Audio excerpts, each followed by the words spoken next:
Muito bom dia a todos, né? Queria iniciar aqui agradecendo o convite da Abisna, pessoa do Dr. Carlos Gouveia, que gentilmente vai abrir esse espaço aqui para nós, para apresentarmos um pouco da nossa experiência, né, do setor privado, né, desenvolvimento de soluções para promover essas questões de inovação dentro do segmento de saúde, ok? Bom, primeiramente aqui eu quis só trazer um slide, porque como eu acho, talvez eu acho que seja o único aqui pelo menos da mesa, né, do setor privado, queria só apresentar uma foto que minha mãe mandou para mim esses dias, né, para dizer aqui um pouquinho que eu tinha um sonho de infância que era realmente trabalhar com medicina, né? Então, desde quando eu era criança, eu tinha essa vontade de ser médico, né? Mas, infelizmente, né, em 83, mais ou menos, o meu pai foi transferido para Camaçari, lá tinha o polo petroquímico, e em Salvador, na oportunidade, só tinham 2 universidades de medicina. Bom, eu achei que ia ser um pouco difícil, né, um pouco concorrido naquela oportunidade,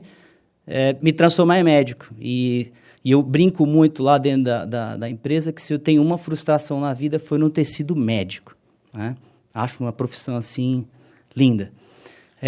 Mas Deus me acariciou de trabalhar com o segmento de tecnologia. Eu já tive do lado do setor público, eu fui diretor de modernização durante alguns anos na Secretaria de Estado da Bahia, né? Fui membro do núcleo de implantação do Cartão Nacional de Saúde lá no Norte e Nordeste, né? Participei da Câmara Técnica de Informação Informática durante alguns tempos, durante um período.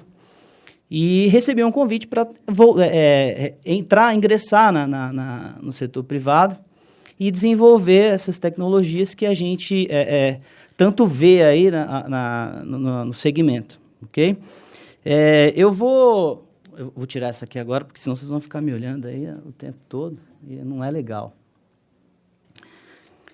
Bom, eu represento um grupo de empresas aqui, né? A gente tem como o DNA da empresa prover novas tecnologias para que a gestão se torne mais eficiente, né?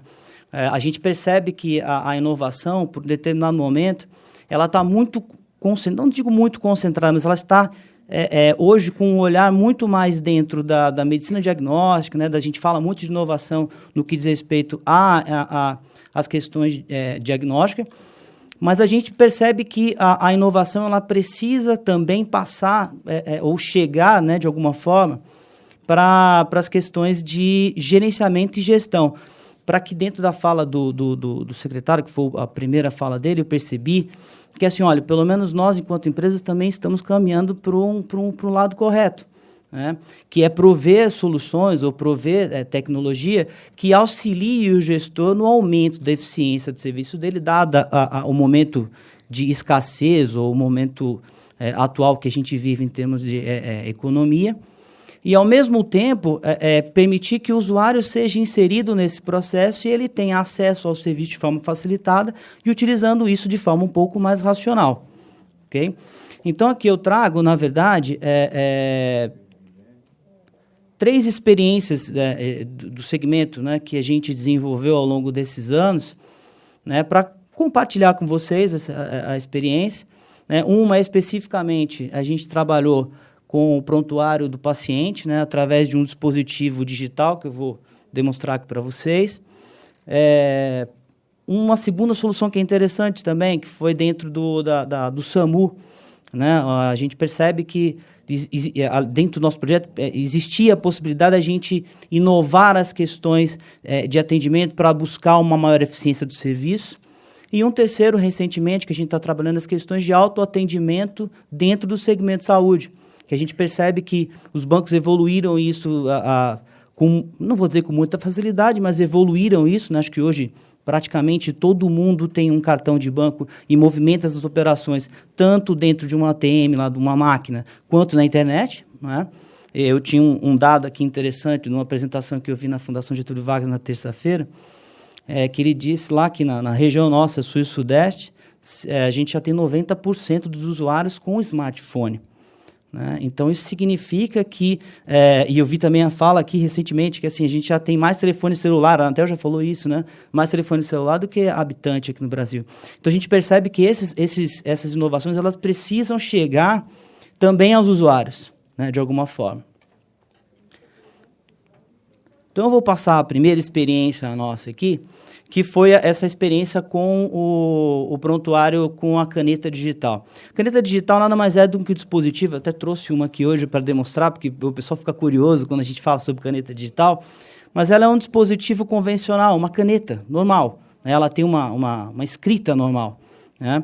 Então, na época, o que a gente estudou, e fomos atrás dessa tecnologia, porque a gente percebia que naquele momento se desejava muito, né, a implementação de prontuário eletrônico, ou se você pelo menos conseguisse, de alguma forma, digitalizar essa informação ou transformar esse dado num dado que pudesse ser estudado, analisado, para poder apoiar os processos de decisão. Mas, na grande maioria, isso foi em 2003, 2004, o que a gente percebia é que a gente tinha fichas de atendimento sendo transcritas para dentro do sistema de tomada de decisão. Então, o que nós fizemos? A gente foi atrás de uma tecnologia que pudesse, naquele momento, na escrita do profissional, né, capturar aquilo que estava sendo escrito por ele, digitalizar essa informação e transformar aquela informação que estava em campos que a gente chama de campo delimitado, né? Sem ser um pouco técnico, mas já sendo um pouquinho também, naquele campo delimitado que permitisse fazer o estudo naquele momento. O que a gente percebe é que dentro do processo de atendimento ao paciente na unidade de saúde, nada foi alterado, né? A gente conseguiu implantar unidades de saúde em 5 dias, porque a gente simplesmente chegava dentro de um auditório, apresentava qual seria o novo formulário e qual seria a caneta que ele iria utilizar, era uma caneta esferográfica, e ele ia para o consultório dele trabalhar ou para o local de trabalho dele, seja um enfermeiro, um auxiliar, ou um assistente social, ou até mesmo, obviamente, os médicos. Essa caneta, ela escreve normalmente, então não alterava nem um pouco o processo de atendimento deles, mas todo aquele processo ele estava sendo capturado e transformado no que a gente chamou de prontuário digital. O que isso permitiu naquele momento? Permitiu o seguinte: primeiro, eu tinha, né, no término do atendimento ao paciente, eu já tinha a ficha de atendimento dele digitalizada em formato de prontuário. Por quê? Porque o identificador que a gente tinha naquele momento já era o Cartão Nacional de Saúde. Todo aquele dado que também estava, de alguma forma, delimitada dentro do formulário, por exemplo, né, quando o médico preenchia lá a hipótese diagnóstica, a gente transformava esse dado de hipótese diagnóstica já numa estatística. E naquele momento, se ele fosse, por exemplo, um dado de notificação compulsória, eu já preparava, né, a ficha de investigação para que ele pudesse, para que eu, pelo menos, eliminasse aquele tempo de passar para alguém para ele poder, de alguma forma, fazer o preenchimento da ficha também manual, né? Uma outra questão interessante é que foi permitido a gente estudar perfil epidemiológico pelo menos da população ou de algumas populações inscritas à unidade de saúde, e estabelecer alguns planos terapêuticos para aquela população específica. A gente percebeu que, em determinado momento, como o dado estava sendo aproveitado num espaço muito mais curto, a gente conseguia estabelecer programas com muito mais eficiência, gerando uma certa economia para a secretaria naquele momento. Tá? Então, resumidamente, eu trouxe um slide aqui do que foi aquilo que a gente determinou em termos de ganho, né? Então, a gente teve de cara logo uma satisfação do munícipe, porque ele entendeu que aquele processo estava, de alguma forma, sendo benéfico para ele, né? A gente começou a ter controle dos procedimentos clínicos, porque acontece muito. Quando a gente tem registro manual, a gente sabe que há perda de receita nas unidades. A gente sabe disso. Então, de cara, a gente percebeu também que na hora que a gente tem essa ficha digitalizada e esse faturamento, vamos chamar assim, né, que é assim de fato, né, ele pode ser facilmente, naquele momento já estabelecido, a gente teve ganhos de até 30% com o faturamento dentro do município de São Paulo. Tá? Só com o uso de uma caneta digitalizadora. Imagina se a gente tivesse computador naquela oportunidade, que é o que se discute agora, né? O uso de computador e não de caneta.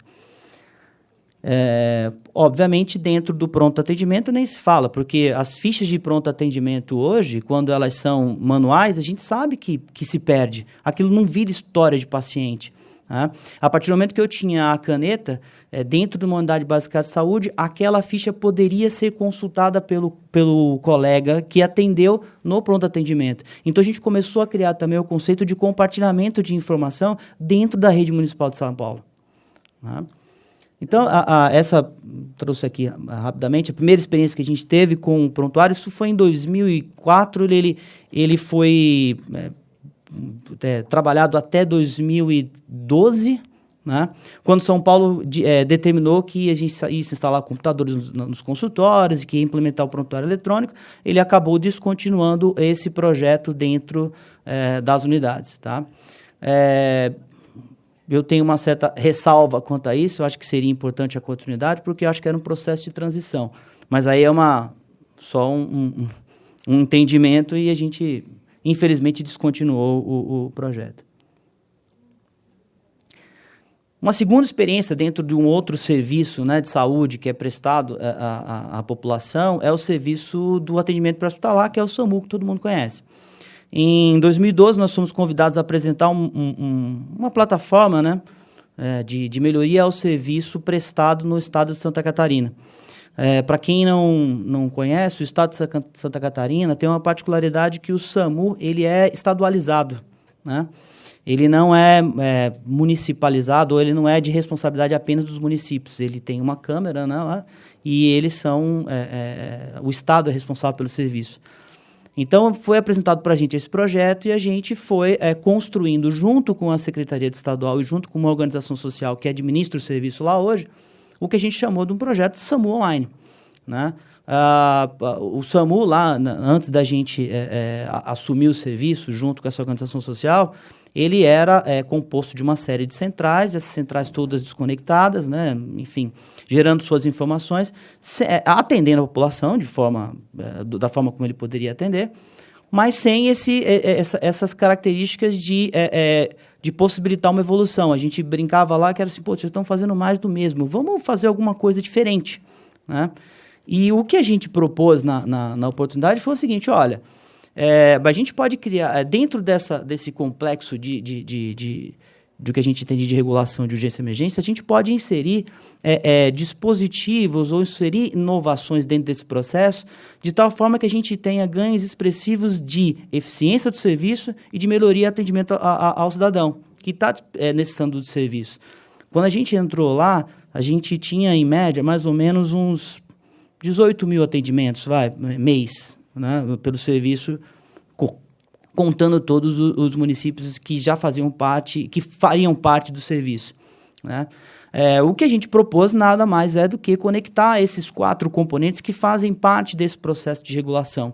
Né? Então, assim, a gente desenvolveu uma solução nova, uma ferramenta nova lá de regulação, né? Onde tem aqueles perfis normais que a gente conhece lá, de técnico para atender a chamada do SAMU, o médico regulador que faz a ação regulatória em cima do caso, identifica qual é o melhor recurso para aquele paciente e entrega para uma central de despacho. Normalmente isso é feito através especificamente de um sistema e um sistema de comunicação, porque a gente percebe, isso que é ofertado dentro dos municípios. A gente foi mais além. A gente instalou dispositivos, por exemplo, dentro das ambulâncias, de tal forma que essa chamada, esse despacho, ele passou a ser silencioso e automático dentro da viatura.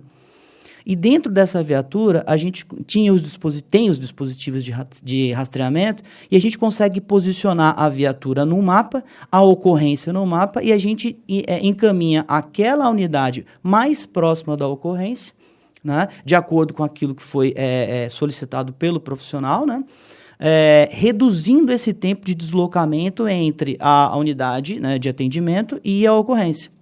Né? Só com esse primeiro mecanismo, a gente já teve um ganho de eficiência aí de aproximadamente 20%. Né? Porque muitas das vezes, aí é bom a gente comentar, como a gente não tem isso é tudo feito por radiocomunicação, nos maiores lugares que a gente vê, a gente percebe que às vezes a viatura está retornando para uma base, ela pode ser acionada porque ela está passando perto de uma ocorrência, mas ela não é acionada porque o radiooperador não consegue visualizar isso. Dentro desse mesmo dispositivo, a gente incorporou a linguagem J.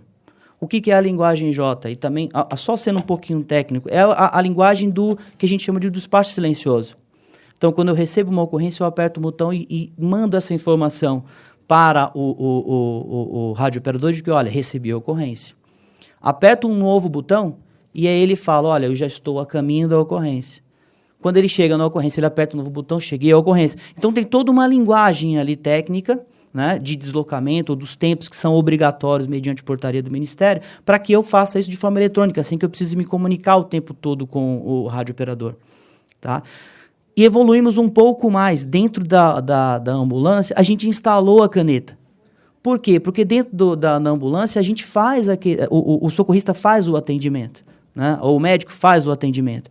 E é interessante você ter aquele preenchimento e você poder encaminhar aquela ficha no momento em que o médico atendeu, já para o médico regulador tomar a decisão para onde aquele paciente vai ser encaminhado.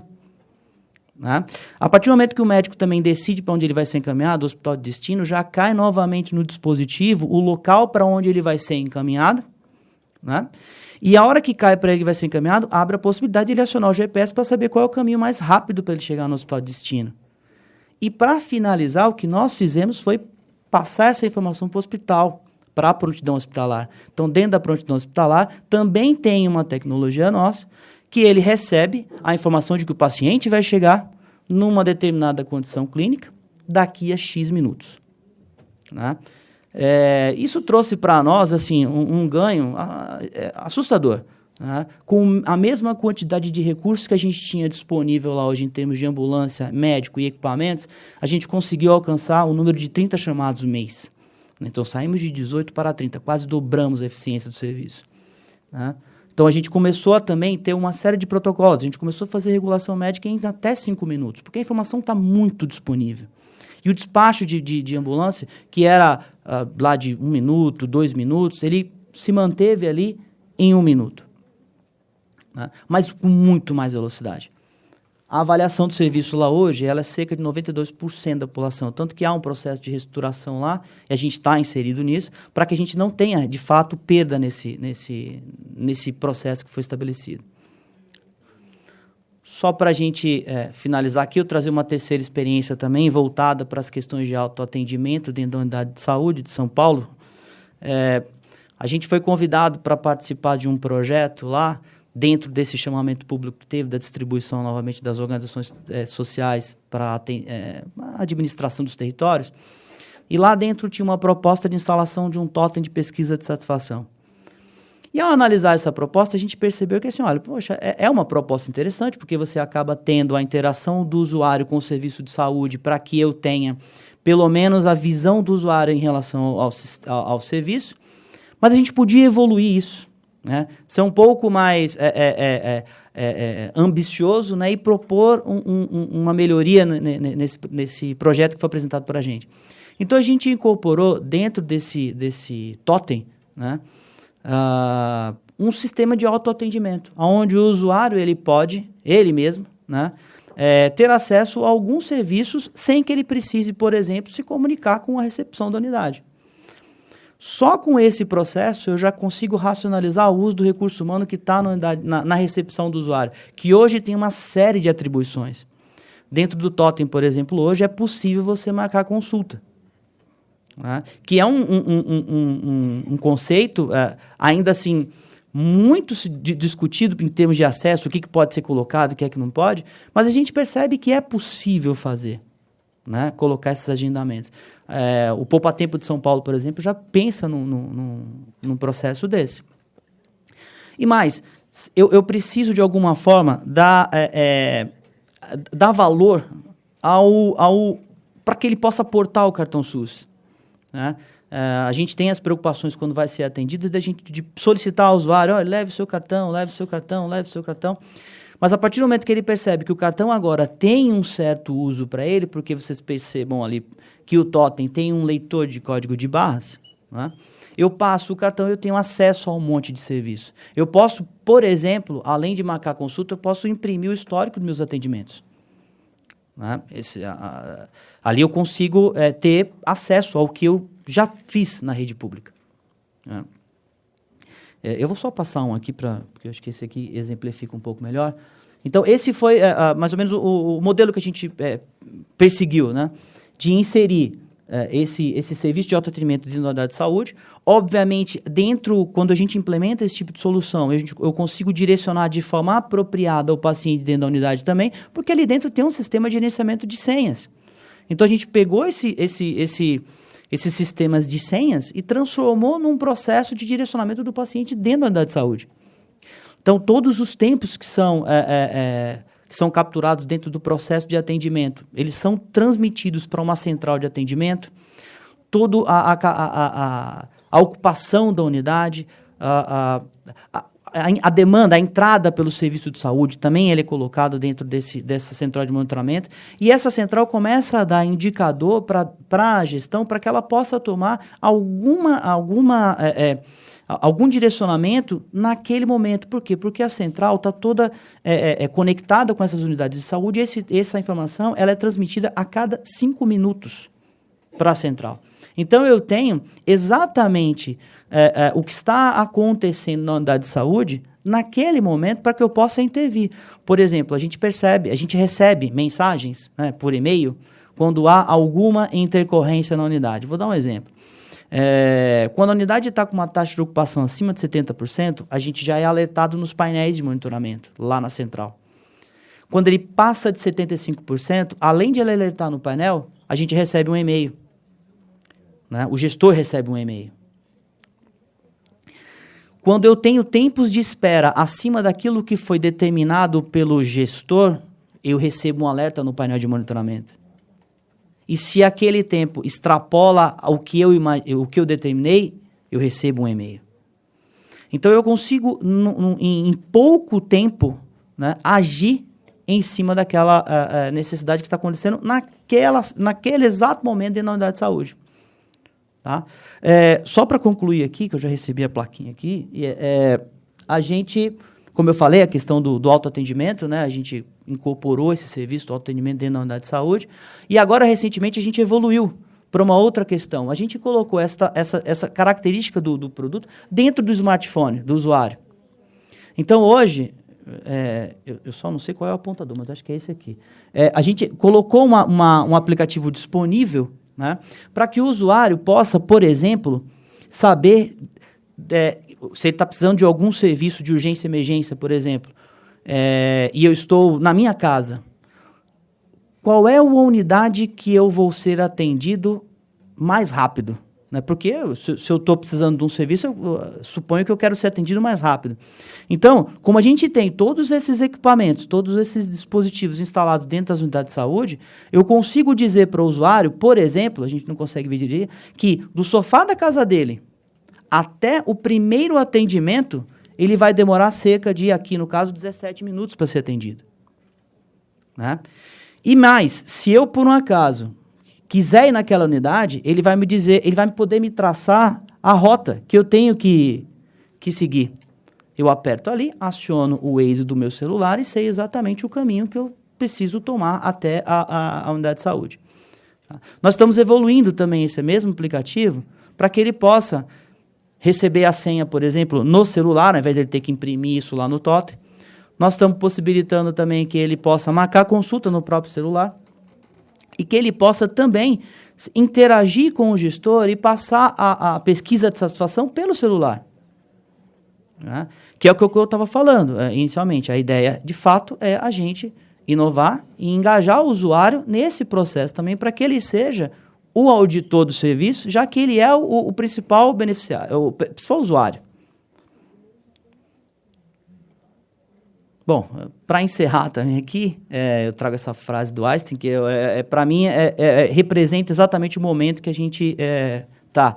A gente conhece o futuro, né? A gente sabe que o futuro já está desenhado. Ou a gente faz alguma coisa, né, para que esse futuro seja transformador, seja transformado, né, ou a gente vai fazer sempre mais do mesmo. Ok? Então, eu queria agradecer, muito obrigado.